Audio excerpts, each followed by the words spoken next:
There's been a huge misconception of the New York Yankees this offseason, and I need to address it because apparently every Yankee fan is living in Delulu land of, I'm looking at this team, we're a contender. A contender for what? Chicken tenders? What are we a contender for? Fourth place? Early season exit in September? Because you ain't making it to October this season. I'm sorry. Nah, I was gonna make a whole script. Had it right here. Had a notebook. I feel like I'm CM Punk in this fan base. Fuck that script. I'm done with it. This is about to come from the heart because I'm a little pissed off.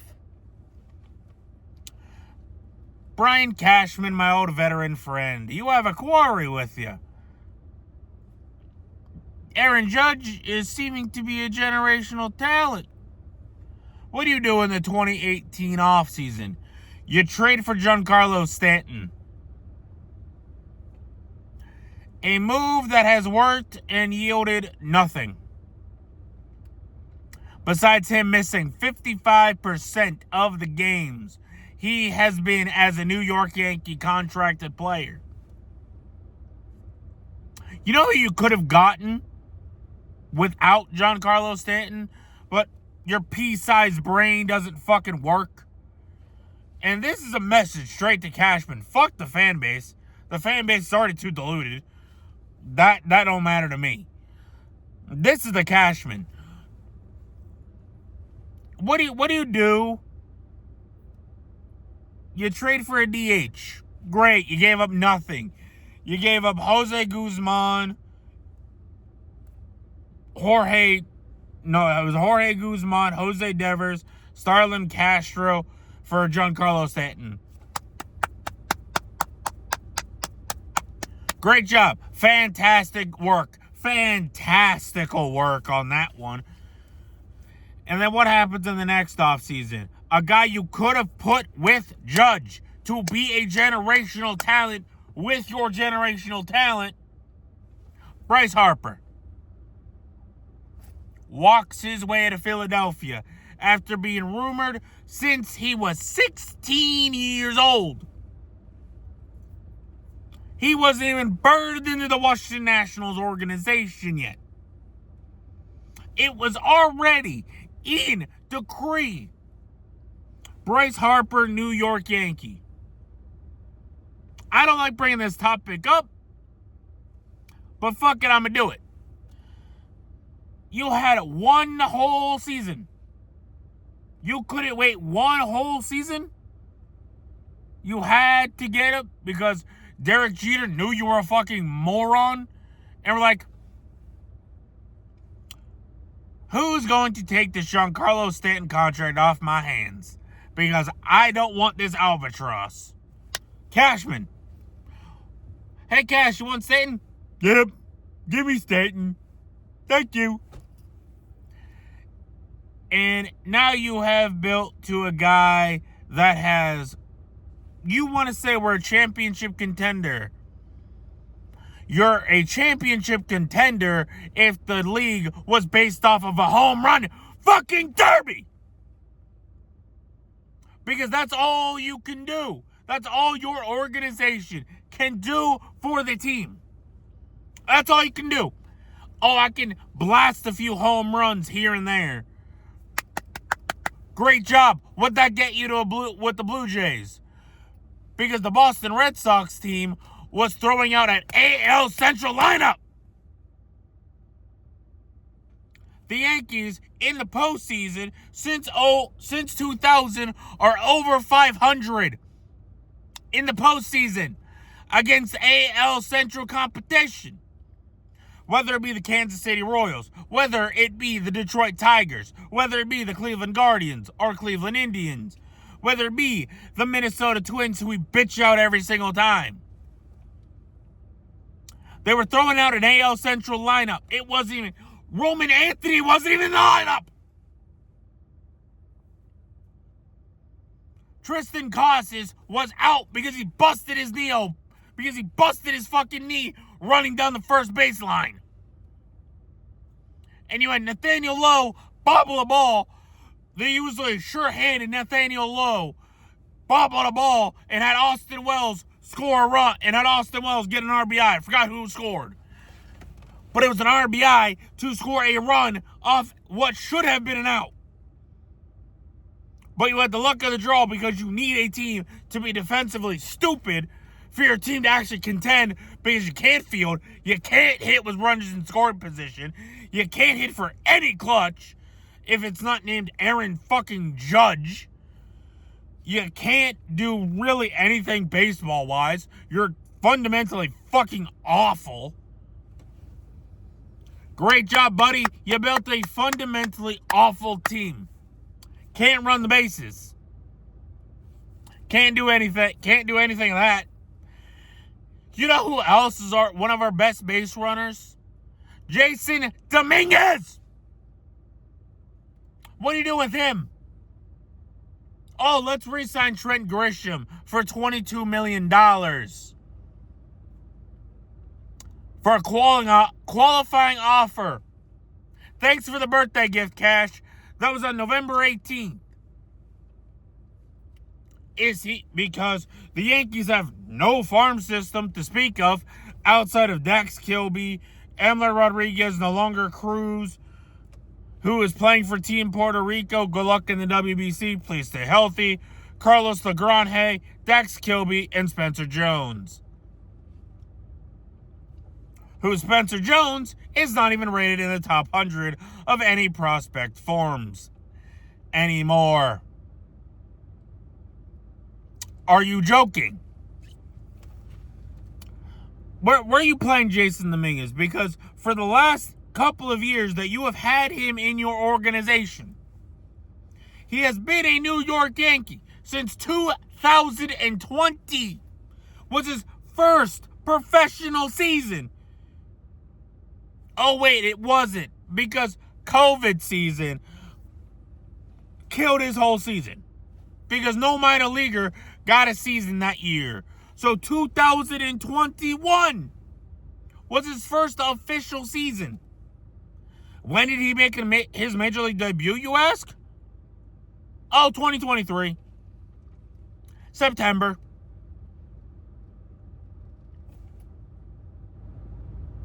Two full seasons in the minor leagues. A third in the minors made his debut. And we're talking about trading him.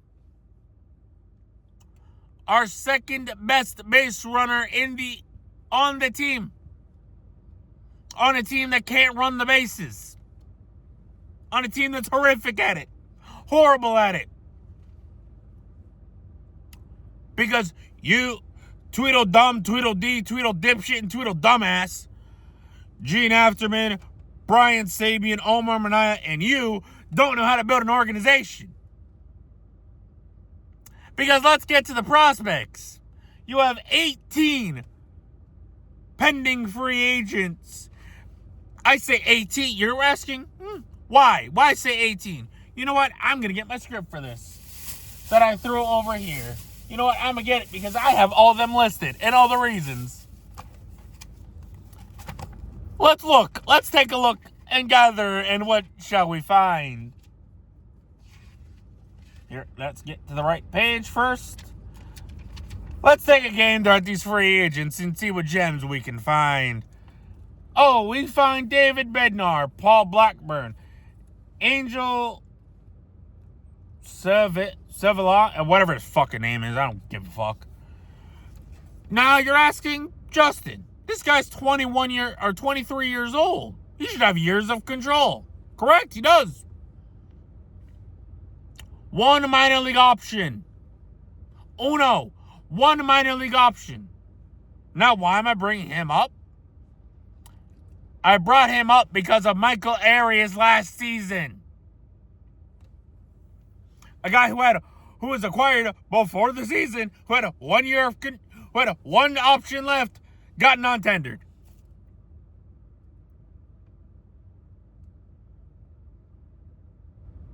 got fucking non-tendered the very next offseason. Great job, Cash, on that one, dipshit. Yuri De Los Santos. Same thing. One more option. Congratulations, Cash. He either needs to be on the Major League roster and he fucking sucks. Great job, Cash. Yuri De Los Santos, who fucking sucks, has to either be on the Major League roster or you have to non-tender him after the 2026 season. Camilo Duvall, who has 26 and 27. Tim Hill, who's a free agent after this season. Clark Schmidt after 27. Ryan Yarborough, 26. JC Escarra, who has one more option left. He has one more optionable season left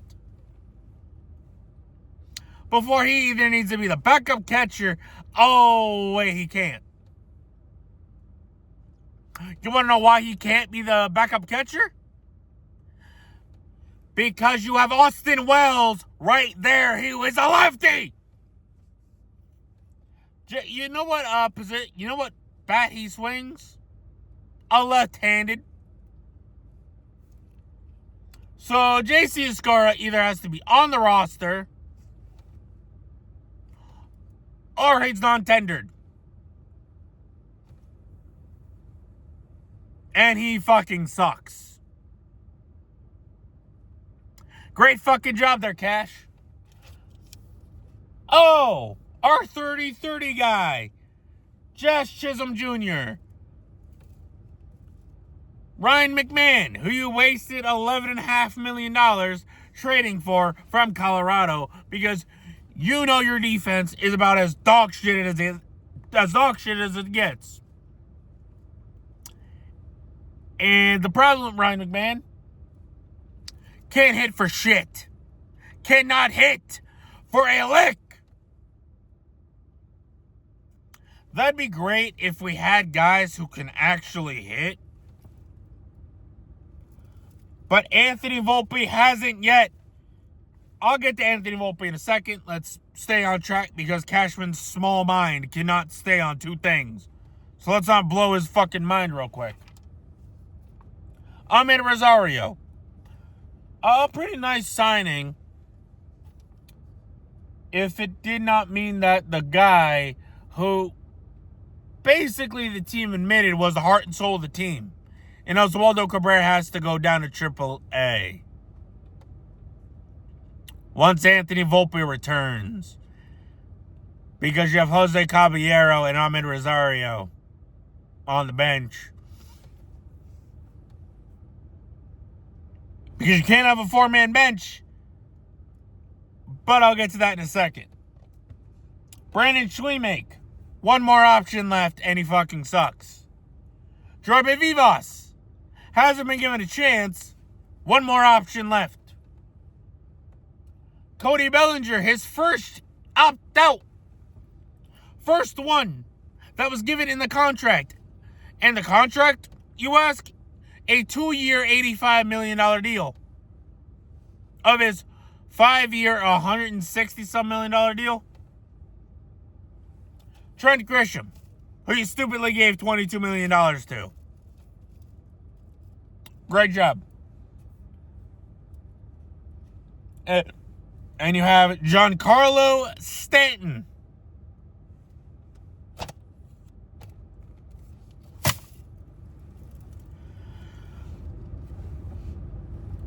Now let's get to Giancarlo Stanton, shall we? $22 million. $22 million. He cannot run the bases.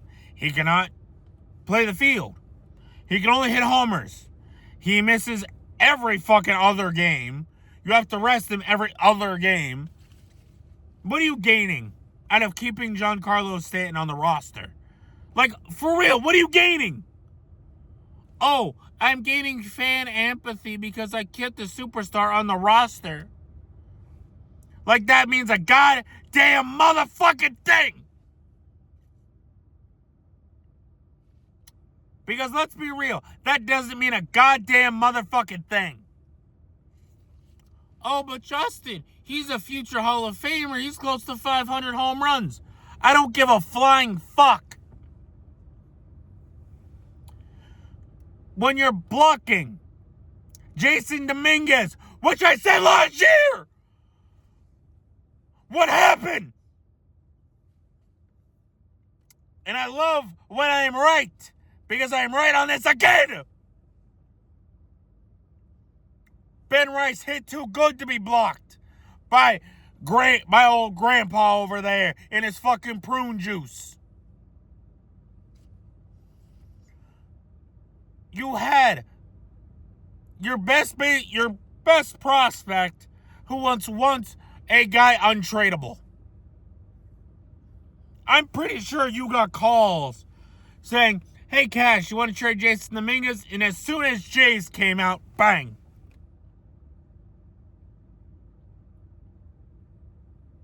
As soon as Jace came out, boom.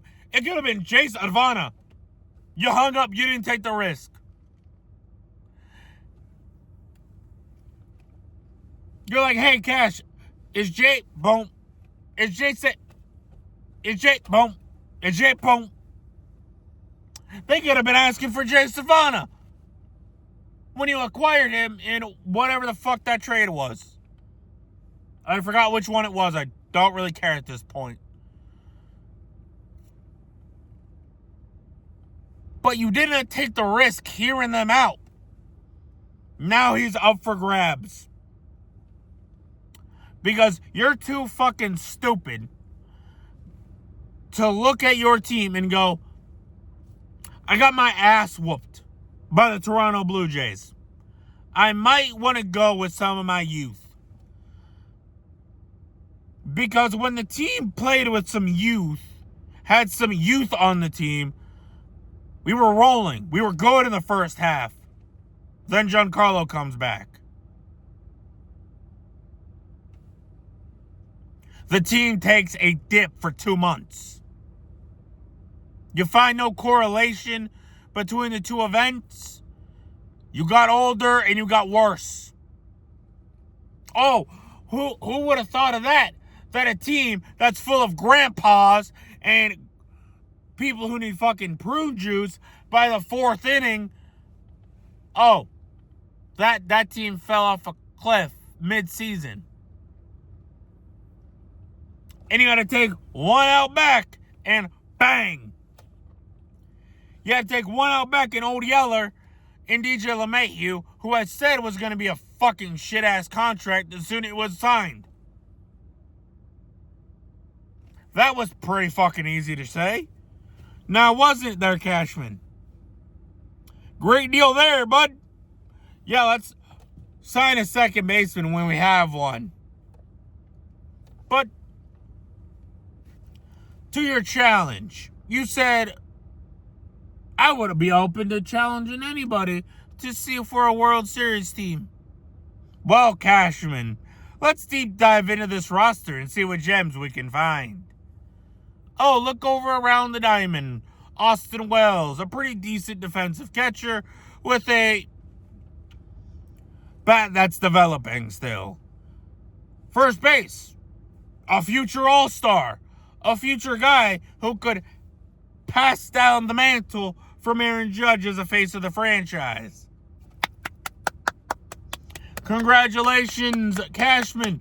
You have got a gem there in Ben Rice. Congratulations there, bud. First base is very loaded. So it's very hard for him as of current moment to get up there in the top echelon because it's a very loaded position. Second base, Jazz Chisholm Jr., who, mind you, is a free agent after season's end. You have no suitable replacement if George Lombard Jr. does not hit. Are we seeing any rumors of maybe shopping Jazz Chisholm Jr. because you might not want to extend him? No contract offers. No numbers have been exchanged between Jazz's camp and the Yankees camp. That probably would have came out by Jack Curry or Joel Sherman or John Heyman. Or Michael Kay would have spat it out the mouth that they were looking to extend Jazz Chisholm Jr., one of your star players. That probably would have got leaked out. We would have known this information, that one of the star players in one of the biggest markets is offered a contract and either came back with a counter offer and declined it, or you guys resended a counter offer back to Jazz Chisholm Jr. and he declined it. No, nothing of a sort. I looked it up for about an hour. I looked it up while I was on my lunch break at work. I looked up. I was ready for this video all my working day. I was excited to get off work. I was excited to come home. Obviously be in my car because I am yelling and I don't want to wake my family up because it is almost 1 a.m.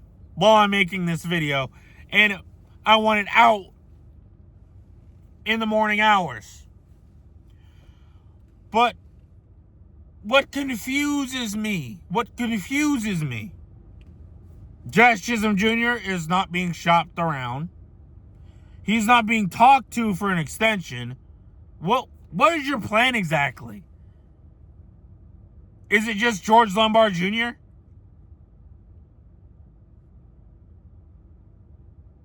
Because George Lombard Jr. is ready defensively. He's not ready yet offensively. Obviously, he's younger than a lot of the guys at AA. And I believe it's one of your best draft picks in a while. Obviously underneath Ben Rice, post Aaron Judge, I should say, since that 2013 competitive balance pick. Thank you, Nick Swisher, for leaving and going to Cleveland. Thank you. I appreciate that. Any video I make that I bring up Nick Swisher, I will say thank you for Aaron Judge leaving to Cleveland, Ohio, and giving us Aaron Judge. Thank you for it. But anyway, enough of me walking Nick Swisher for about 2 minutes. Back to the task at hand. What exactly is your plan with second base after the season? Or even in the season? Is it just ride Jazz Chisholm Jr. and risk the same thing happening again? Of the qualifying offer going out, him possibly accepting and possibly not, and you only get a 4th round pick because of your luxury tax reasons? You want to get a 2nd, you'd get a 4th.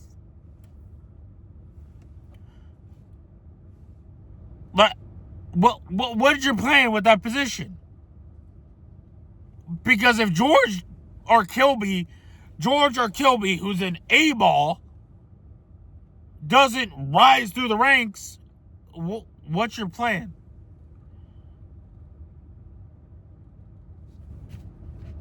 Because I get it. George Lombard Jr. is 20 years of age. I get it. He's got a lot of time to develop. Dax Kilby as well. He's very young. But outside of those two, you don't have much. Roderick Arias has become a bust. He's been in fucking A-ball. He's been in what? Scranton. It's what? Scranton, Somerset, and Tampa. He's been in Tampa for 2 years. Where you just got Manny Cedeno. Where are you going? Where are you going with the position? Are you going to go get another young guy out of another organization? Cashman, to put this in your head, that would cost prospects. You know what you don't have much of right now? prospects that actually interest people. You have it on the pitching side. The position players are none. Outside of Kilby, outside of Lombard, outside of Jones. Yeah. Because you traded Dylan Lewis. You traded Brandon Jones. It's not much. What's your plan with second base? Just a free agent. After the season's end, no contract negotiations have occurred. No shopping the player to get futures. Well, I am confused on all three infield positions. Let's mark them together. Jose Caballero has not been a starter in his career. He's been a super utility that plays in the corner outfields and all of the infield outside of first base. He is just now getting that run. Just now getting the run as a starter for the first time in his career at the age of 30.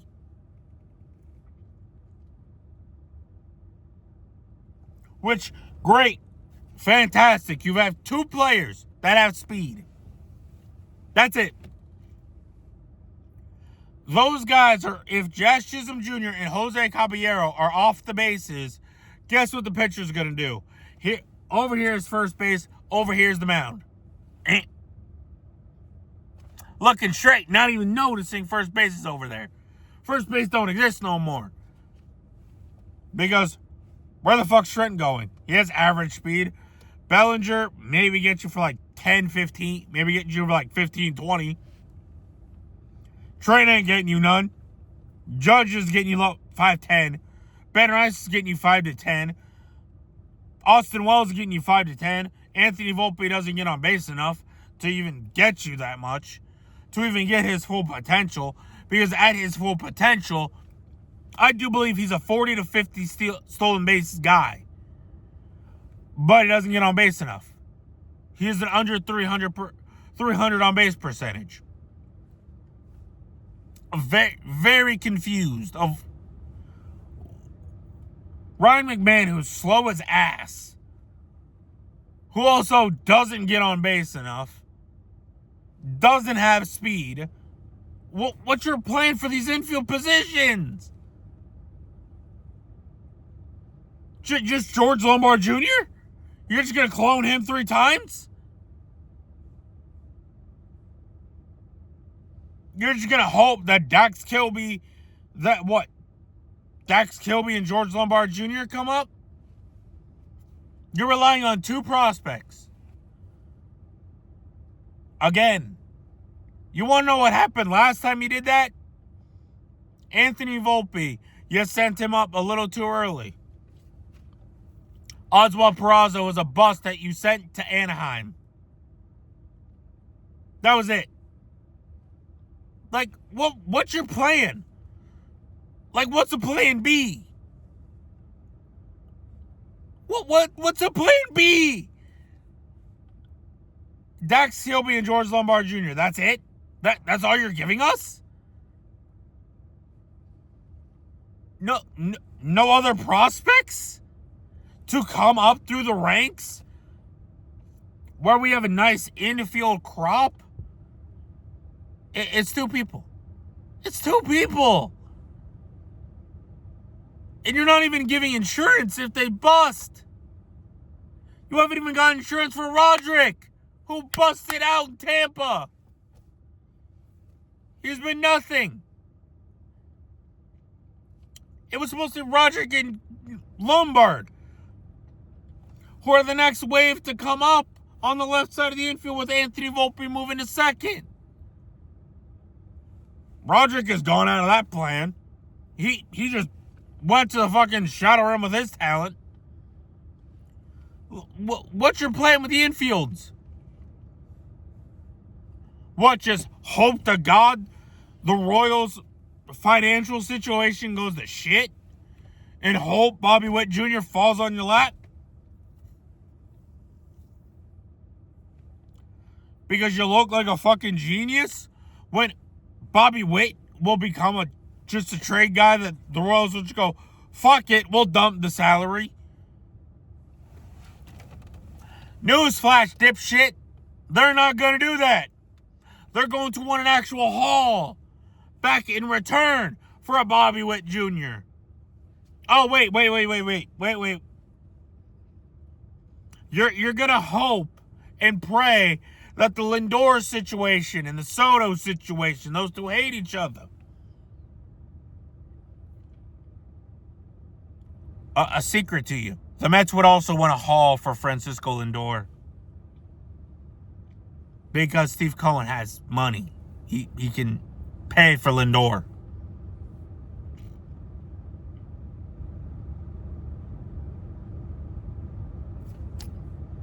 Are you hoping for Jeremy Pena? Because you'll be retired by the time he's a free agent. Because Jeremy Pena is a free agent after the 2027 season. Your contract ends at the same time.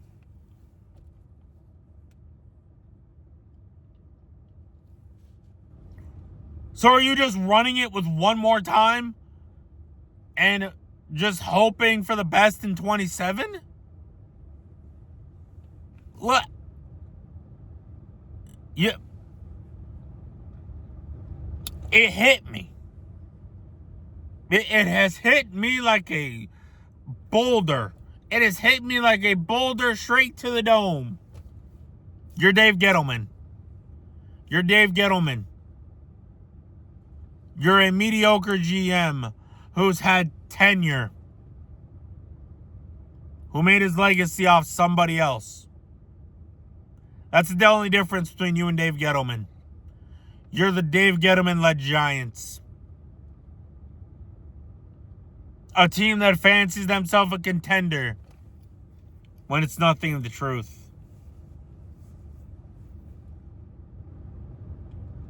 Because Cashman, Ryan McMahon gets hurt, who's your third baseman? Amed Rosario? Okay. Who's on your bench?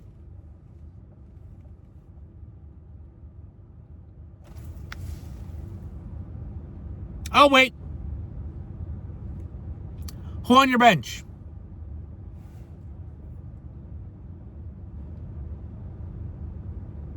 Waiting. Oh, fucking nobody. Yep, that's right. Fucking nobody. Because you don't have planning. You don't have a plan C, a plan B, a plan D, a plan E, a plan F. You need to have these plans. You need to have these insurances when you're running a team. You don't. You have no insurances. You have shit depth. You have no depth. Oh, we'll make Anthony Volpe a super utility player. His arm sucks on the left side of the infield. His arm's dog shit. You're going to move him to third? He can't get the throws off him short. He's going to go over to third? And go and get those throws? He's going to get the throws McMahon can make? No. He's a second baseman. That's it. He's a second baseman. I've said it since his first week. The guy's a second baseman. This reality that you've weirdly made in your head that makes no real sense, that it doesn't compute. You haven't got insurances for the infield because Ben Rice goes down. God forbid that happens. Who's your first baseman? Amed Rosario? Really? Amed Rosario? That's your first base replacement for a superstar first baseman. That's your replacement?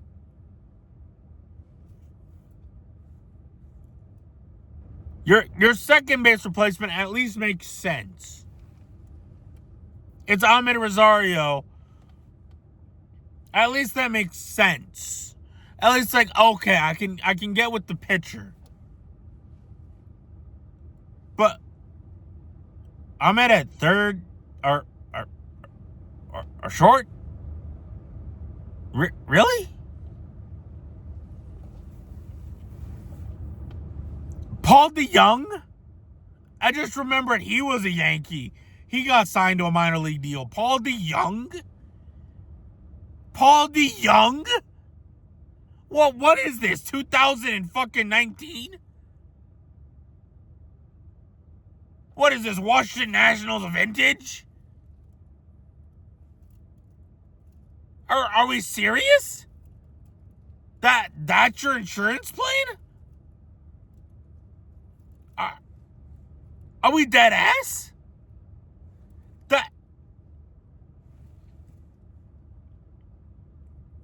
Where's the insurances? You've got insurance. Oh, wait. No, you don't. You don't got insurances in the outfield. Because if you trade Jason Dominguez and Spencer Jones, you're fucked.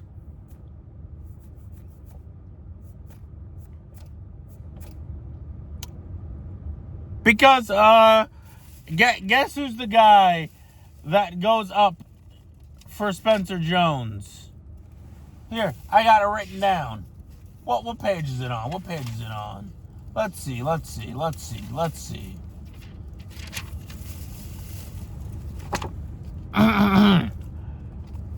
Wilson Rodriguez in A-ball. Who just got there? Jay Savannah. Oh, the aforementioned Jay Savannah. He just got to Double-A. Brando Maea. Who's in the FCL? Francisco Valario, who's in the DSL. Not a single option off what I've seen in the MLB Top 30. Now, this list 2025 hasn't updated 2026 yet. Those are your options. In-house. Don't you think other teams know this? Other teams are seeing this? That you don't have much depth?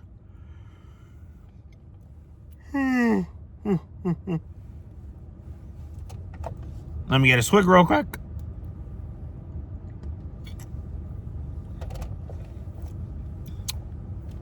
You don't think teams are seeing this? Seeing that you don't have depth? Behind Dominguez? Behind Jones? Because the two closer guys are in Miami. Ryan Weathers, who was acquired, which is a nice acquisition if he wasn't an injury-prone starter. Who of his 5 MLB seasons has only averaged 58 and 2/3 innings.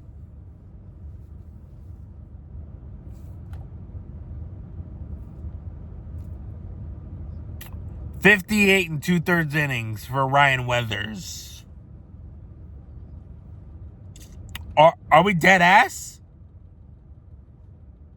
Oh wait, who was traded for Ryan Weathers? Oh, that's right. Your two closer guys to the majors in Brandon Jones and Dylan Lewis. Both were sent over to Miami. Don't you think other teams know you have nothing behind Dominguez and Jones, and you're seriously offering teams those players? You don't think that other teams are going to start wanting more, wanting a little bit more from you for Jason Dominguez and Spencer Jones? Because if they take them out of the picture, Cody Bellinger in left, Trent Grisham in center, who should not be in center field anymore because he's not a center fielder anymore. Aaron Judge in right.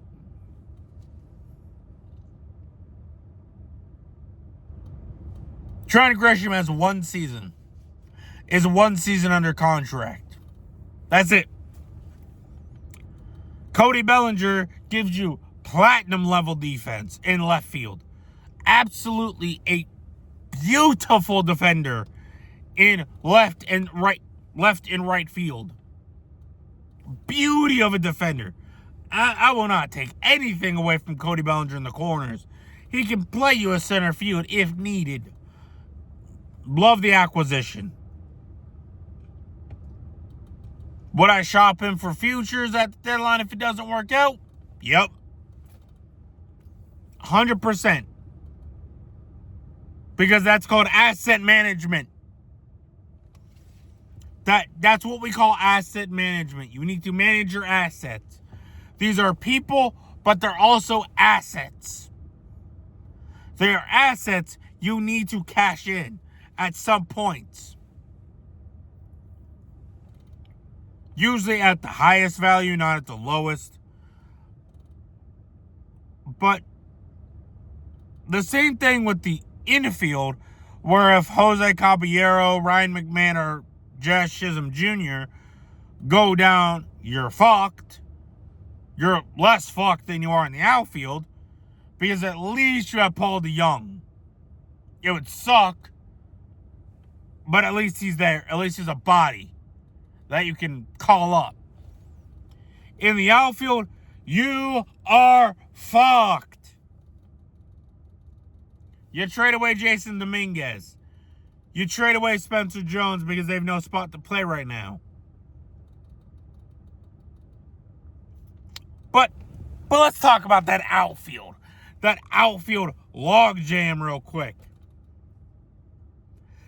That outfield logjam is only because Brian Cashman is a spineless fucking coward because, I can't get rid of Giancarlo because he's a future Hall of Famer. He can't run. He can't hit other than home runs. He can't run the bases. He can't field. He can't do anything besides homer. We have that. What is the reason to keep Giancarlo?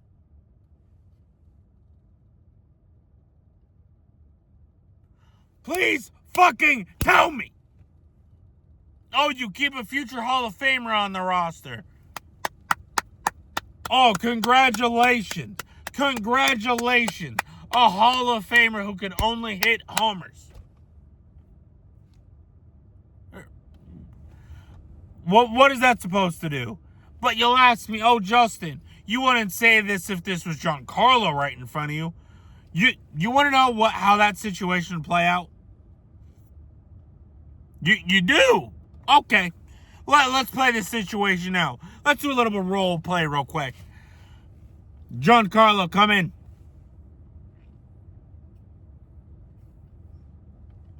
I'm glad you're here, John. I'm glad you're here, Giancarlo. I'm glad you're here. Because there's no easy way to say this, but we need to make room on the 40-man roster.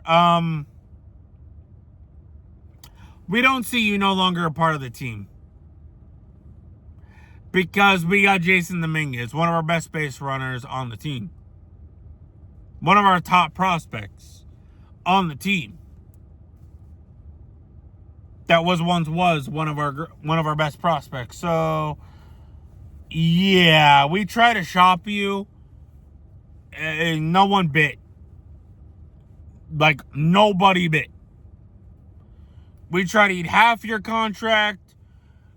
We shopped you around eating half your contract. Nobody bit. They wanted us to eat 75% of that contract.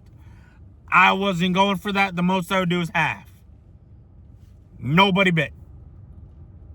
So what we're going to do is have you see you later. But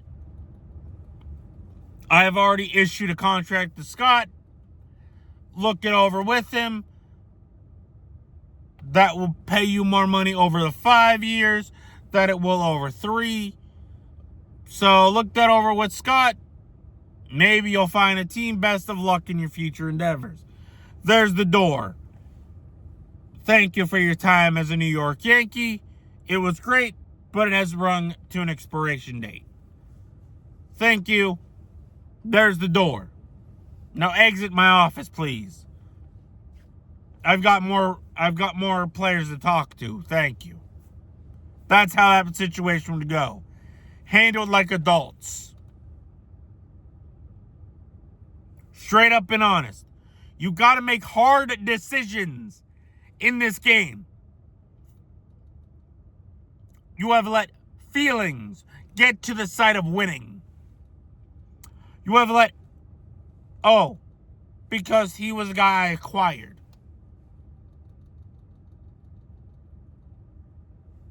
Go before winning. Cashman, you know there's these things called restructuring a contract. What the Angels just did with Anthony Rondon. You know that thing that they did? We can also do that. That you don't have to take all of the $22 million on in deferrals, in dead money. You can actually spread his contract over 5 years instead of over 3, which I will link down below. Link below the tweet. But okay, you cut Giancarlo. You know what that does? It moves Jason back to left. It moves Cody to right. Trent in center. But you asked me, Justin, you said you wanted to play Jones. You walk up to Trent, you call Trent into the office, and since he has a no trade clause until spring training via the qualifying offer, you tell him, where do you want to go? Because we're going to be trading you for futures. Because we want to play Spencer Jones, who we think it will have a better season than you. So, you don't have playing time here. You're on a 1-year deal. Another team could talk to you about an extension, give you some more money than we're willing to. We're not really willing to negotiate a contract with you. So, where you want to go? Simple as that.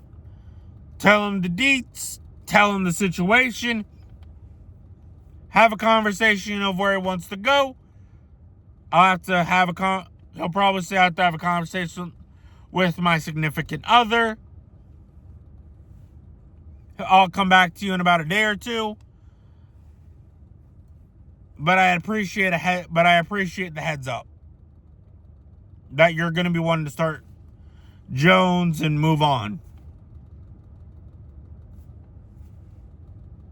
And now you would have Dominguez in left, you would have Jones in center, you would have Bellinger in right, and Judge at DH. Where Aaron Judge is 34, mind you.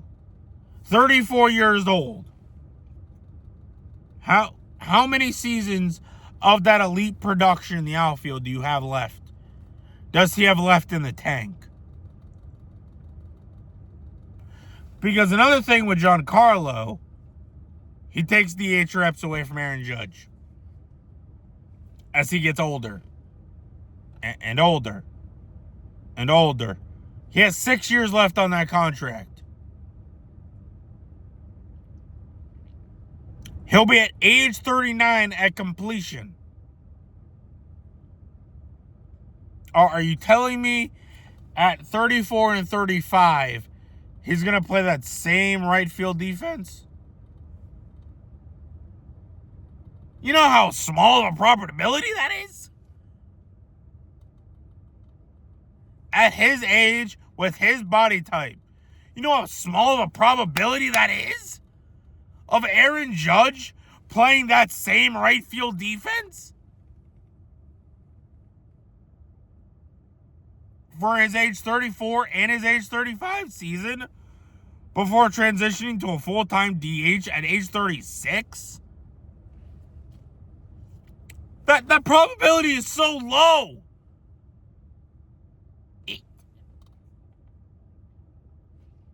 And your plan is to run that same thing out with Giancarlo at DH at age 36, who's already missed 75% of the games, did not get surgery on the elbow, just had rest on the elbows, who has chronic calf injuries, who has a chronic calf issue, who does not give us any versatility. That's your plan? Again? You're gonna risk running that out? I haven't even got to the pitching.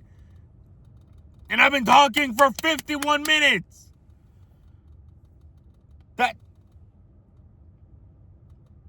And don't give me the bullshit of, oh, Justin, why are you complaining? This was the best offense in baseball.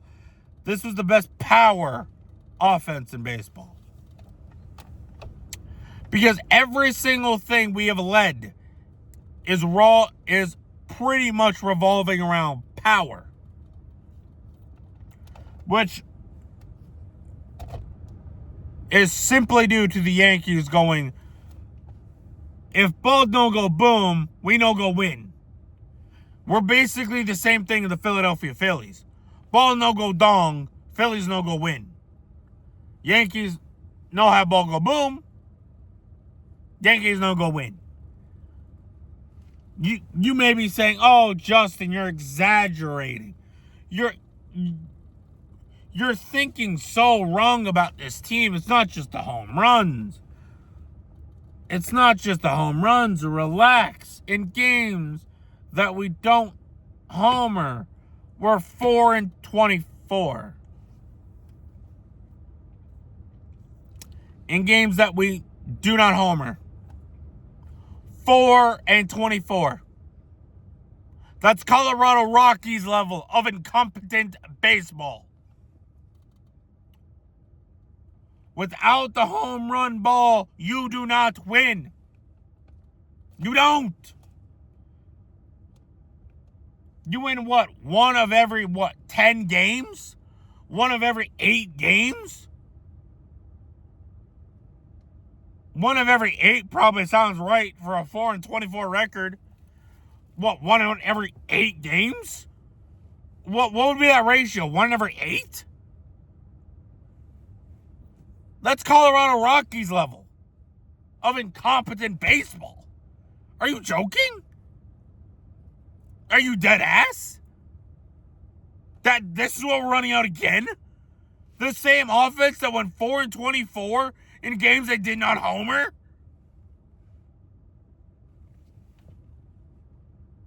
And I'm supposed to believe this is a contender. This is a contender for chicken tenders, not the postseason. Because let's take a look around the league real quick and see what we can find. Oh, the defending AL champions, Toronto Blue Jays, who got stronger. Not only stronger defensively with Bo Bichette exiting and Andres Jimenez taking over at shortstop, who was already the best defensive team in the American League, by the way. With Bo Bichette at shortstop, who is god-awful at shortstop. Andres Jimenez is bad at shortstop, but he's not as bad as Bo. So they got better defensively and replaced him with Okamoto, who's a good defensive third baseman, who will be able to bat in the bottom of the order and have pressure off him.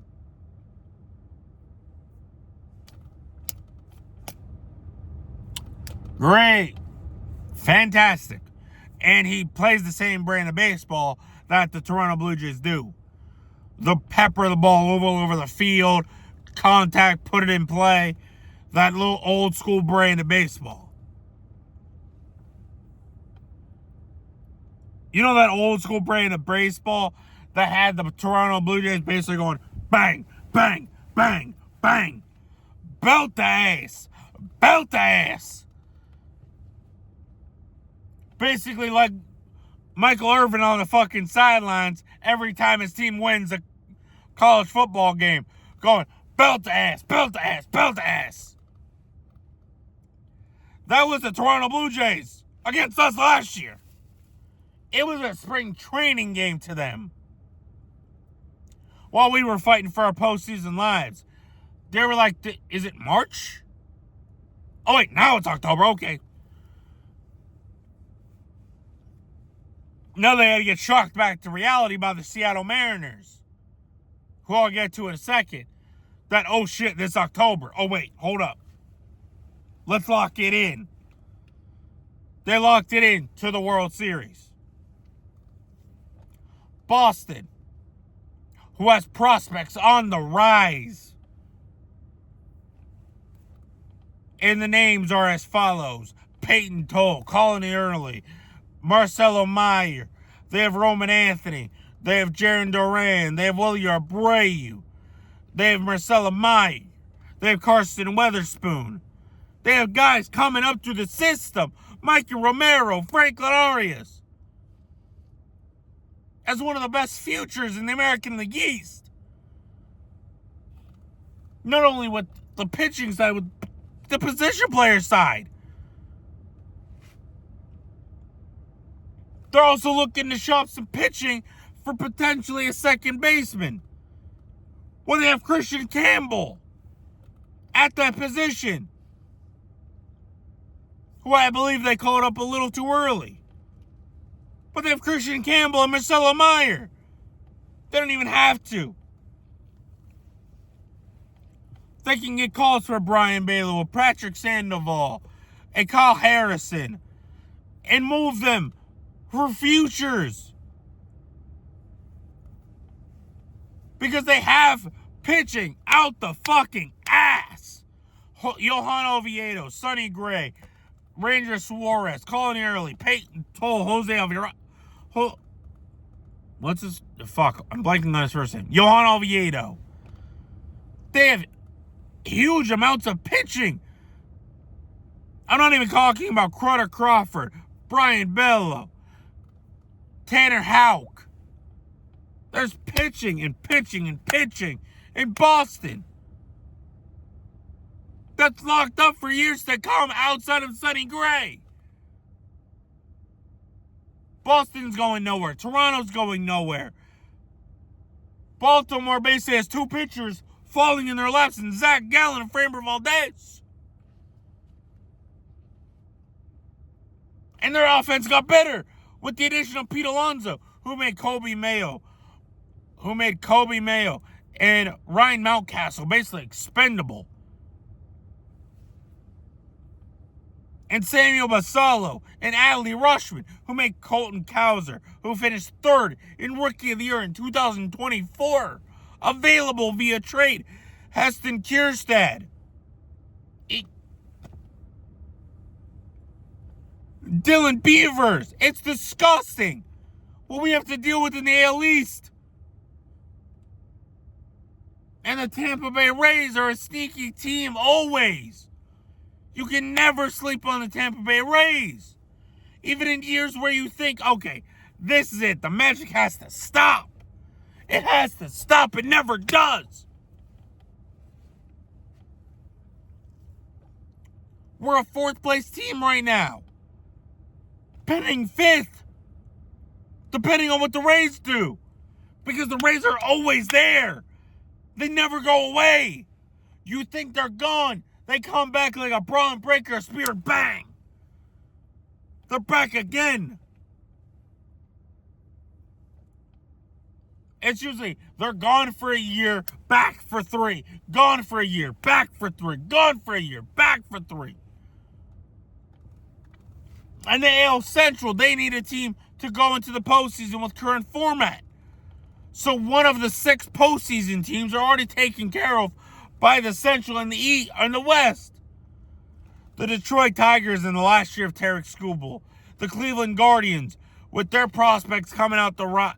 CJ Kafis, Kyle Manzardo, Gabriel Arias. They got prospects out the wazoo to upgrade that offense around Jose Ramirez. They got a very good farm system that they've held on to. They're holding on to Stephen Kwan. They already got Kwan, Manzardo, CJ Kafis. They got Chase DeLutter if he stays healthy. It's a sneaky team if they add the correct bats and add a little more starting pitching. They lost Clase and they feel nothing because they got Cade Smith, Hunter Gaddis. And I'm pretty sure they'll go grab a random fucking reliever and go, oh wait, they just turned him into a fucking 2 ERA with a 3 FIP reliever. It is disgusting what Cleveland does with pitching. You go to Cleveland, a random Joe Schmo can go to Cleveland and be a good pitching prospect. Just randomly out of nowhere. Just pluck a random 19-year-old and no, they're good. Okay, they're great. Fantastic.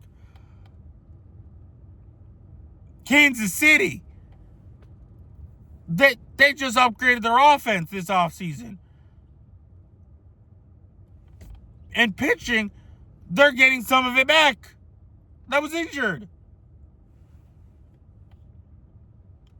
Minnesota, they're gone. White Sox, they're gone. Don't have to worry about them. But you got to worry about Houston, Texas, who just got Mackenzie Gore, fixed the hole on that team. They replaced Marcus Simeon's old decrepit ass with Sebastian Walcott. So they're good. They're good. So, all right. I got rid of that old bastard. Hello, Sebastian Walcott. You now got the Seattle Mariners, who if they add a DH, if they add a DH and a right fielder, it's cooked. It's done. With that pitching, even Logan Evans, they don't even feel because they're like, well, that sucks.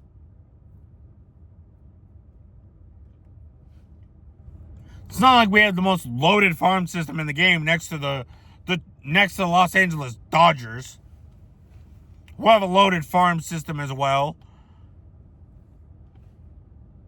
Who can trade for anybody they want at any time they want.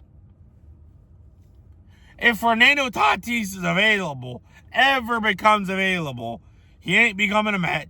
He ain't becoming a Yankee. He ain't becoming a Red Sox. He ain't becoming a Dodger. You know where he's going? He's going right to Seattle. Kyle Raleigh, Julio Rodriguez, Josh Naylor, Randy Arozarena, J.P. Crawford. And imagine if they add Fernando Tatis Jr. And another third baseman. Which they got the prospects to do anything they want. Jerry Dipoto just waiting for the right moment to strike him down. Because we know Trader Jerry, he'll trade for anything he wants. He'll wait for it. He'll be in the weeds and wait and then boom, trade. He ain't called Trader Jerry for nothing. Houston, who you have not successfully beaten, got stronger. And potentially could be dumping the contract of Carlos Correa or Isaac Paredes, depending on where they want to go with their infield. Move an infielder for an outfielder because they will need an outfielder. You have not successfully beat them when it matters the most. Never have. And you want to call this team a championship team? We're not better than Seattle. We're not We're not better than Baltimore. We're not better than Boston. We're not better than Toronto. You got the Central teams. Great. You always do. Fantastic. You're not better than Seattle. Depending on what Texas's young players on the offensive side of the ball do, you're not better than them. Oh, wait.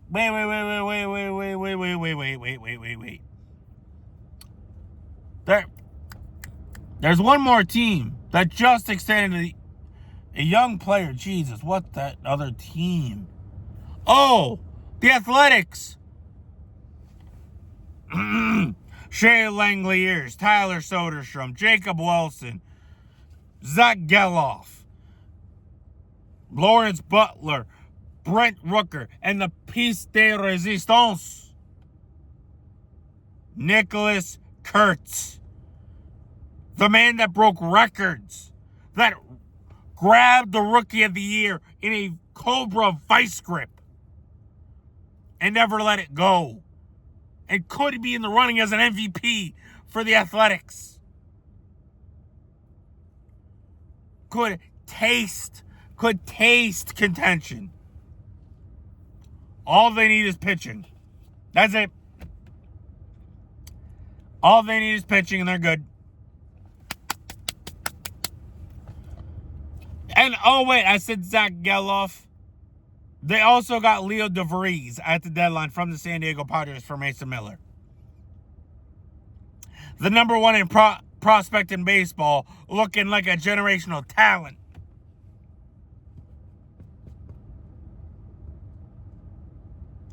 Depending on what happens with him, you could see him. Actually, it wasn't Zach Geloff. It was Jeff McNeil, who's back in his natural position, playing second base every day. Won't have to be tied to a utility spot. But you have him for a year until Leo DeVries is ready. And then you have the Athletics to worry about. You got to worry about all these teams. You can't just walk and talk as if we're the Yankees and we're just going to fly to the postseason. All right, it's wrapped up. We're good. We're in the postseason. We got one of the spots locked up. You can't do that anymore. It's done. Cashman, you want to call this team a championship caliber team?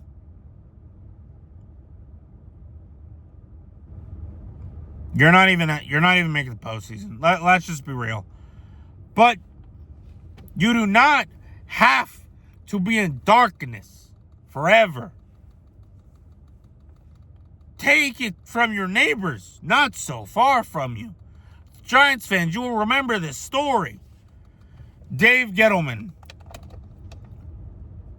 firstly, with the second pick in the 2018 draft, the New York Giants select Saquon Barkley, running back, Penn State.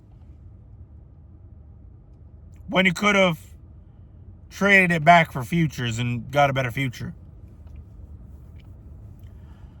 Let's move to the 2019 draft. With the sixth pick, the New York Giants select Daniel Jones. I forgot what college. Who gives a shit? You know what happened? You know what improved the Giants? When we went with youth. Kayvon Thibodeau, Abdul Carter. We had a leader in Brian Burns. Cam Scattaboo.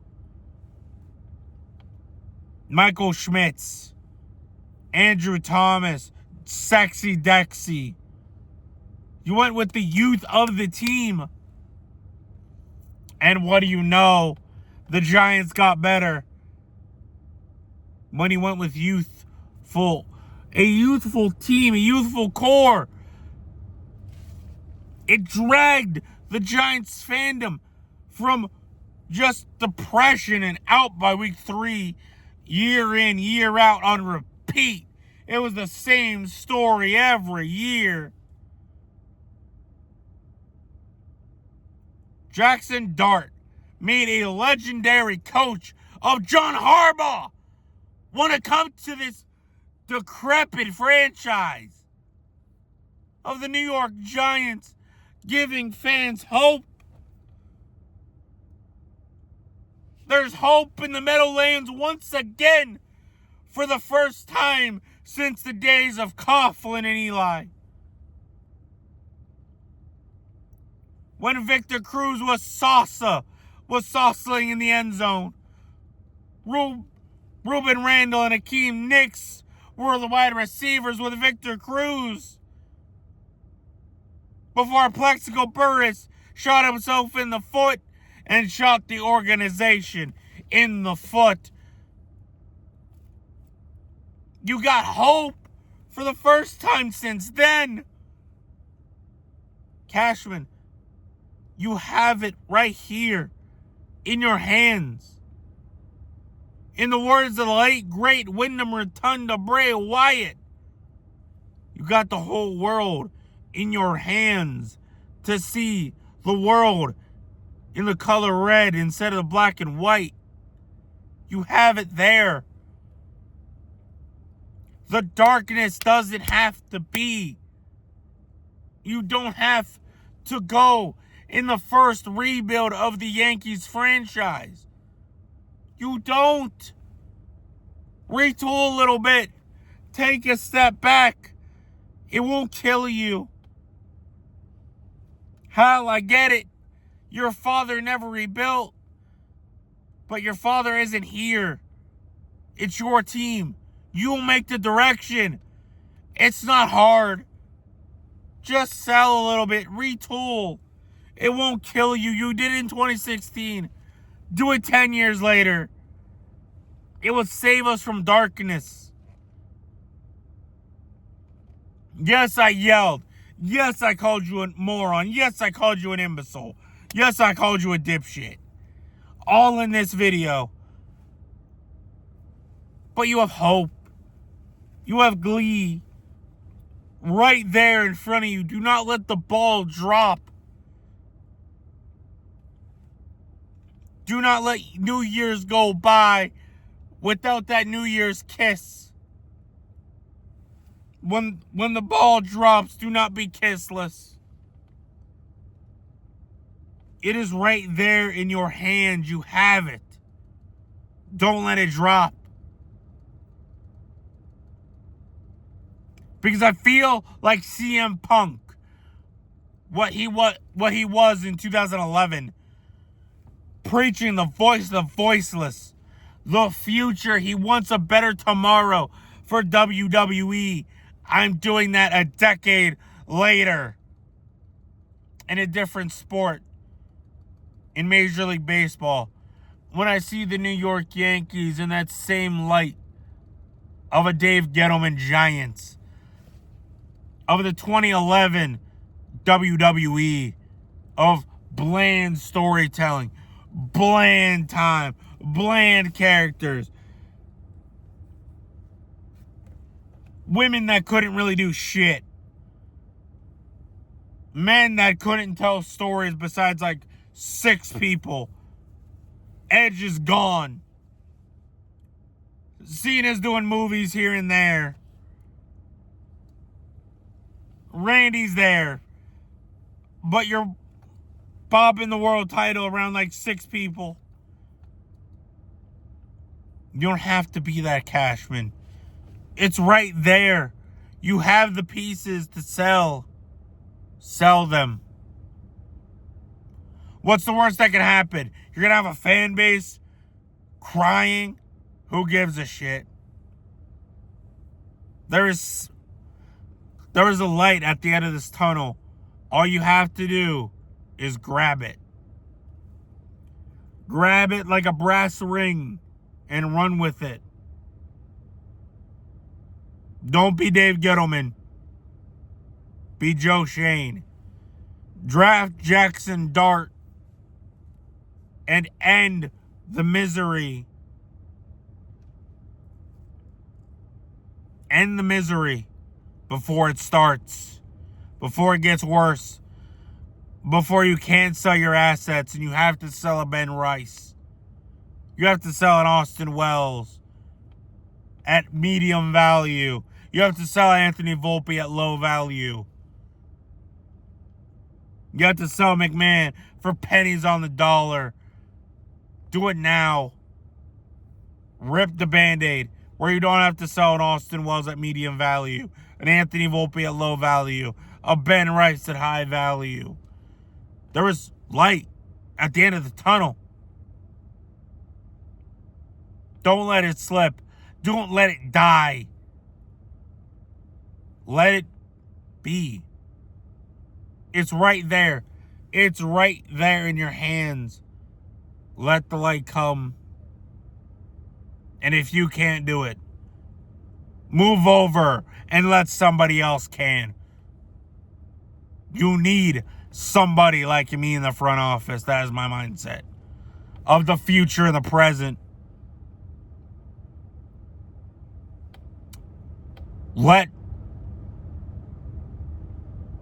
Do not let the darkness suffocate you like the Shadow Realm. Don't send this team to the Shadow Realm. Sell. Go for futures. Get younger. Because in 2017, we got younger. What happened? We went on a miracle run to the ALCS. Almost beating the Houston Astros when they were cheating. And banging trash cans. We could have made that story embarrassing. That they lost to a team with Jacoby Ellsbury and Chase Headley on it. Those two absolute nothing burgers. Don't let it be that. Let it be that miracle run that goes into a dynasty.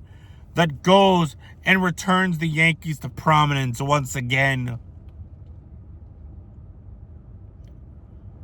Let it build a team that can compete with the big boys at the AL. Or just get swallowed up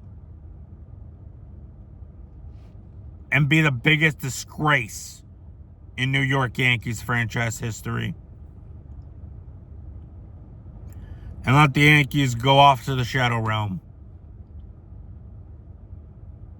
Not to be seen again for another decade. Because you're too busy having to draft prospects when you can't do it. And nobody wants the job. Because you got albatross contracts after albatross contracts. Can't build around Aaron Judge. And Aaron Judge becomes Don Mattingly. Don't let Judge be Don Mattingly. Let him win one. Let him at least be a one-time World Series champion before he goes off in a sunset. For the good of your team. Let Judge ride into a sunset. Oh, at least one time World Series champion. We're not asking much. Just once. Let him touch. Let him feel that commissioner's trophy, that World Series trophy in his hands. One time. Let the caning of heroes be deafening. Or get swallowed up in mediocrity. And prove to everybody that you can't do it without Stick holding your hand. Or George telling you who to sign, who to trade for. And be nothing more than Stick, Michael, and George's little bitch. Up to you, Cash. Either you're a bitch, either you're Stick and George's bitch, or you build a team that can actually contend for years to come. And you set it up and you set it up for the next guy after you go home, spend time with your family, where you left it better than you found it. Or be forever known as Stick Michael and George Steinbrenner's little bitch. Up to you, Cash. What do you want, buddy? Up to you.